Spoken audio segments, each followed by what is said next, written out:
افتح يا حسين.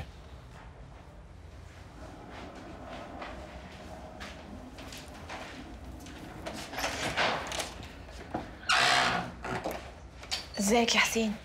اتفضلي يا ملك.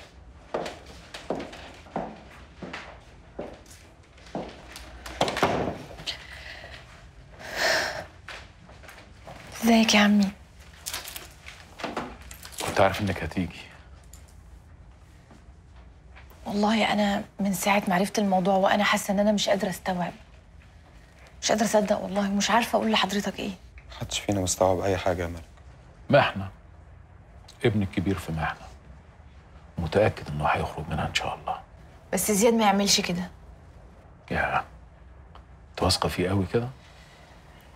انا عارفه يا انكل ان انا حكايتي مع زياد دي كلها مشاكل ومطبات واحداث غريبه، بس حضرتك عارف انا بحبه قد ايه وبفهمه قد ايه، عشان كده انا متاكده انه ما عملش كده.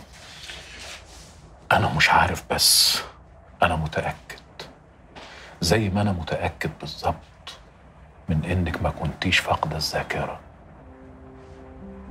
انا مش صغير يا ملك، انا الدنيا خدت ودت فيا كتير قوي، اتعلمت. عشان كده عرفت اربي عيالي لحد ما كبروا وبقوا رجاله يحبوا ويتحبوا. بس كنت مستني بقى اشوف نهايه اللي انتوا فيه ده ايه. للاسف النهايه طلعت مش حلوه قوي. بس انا ما كنتش عايزاها توصل لكده.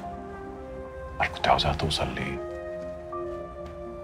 عارفه يا ملك، انا متاكد ان عزه نفسك وكرامتك خلوكي تكتبي كذبه كبيره قوي، وجريتي في الكذبه دي ناس كتير قوي، والكذبه جرت كذبه جرت كذبه لحد ما وصلنا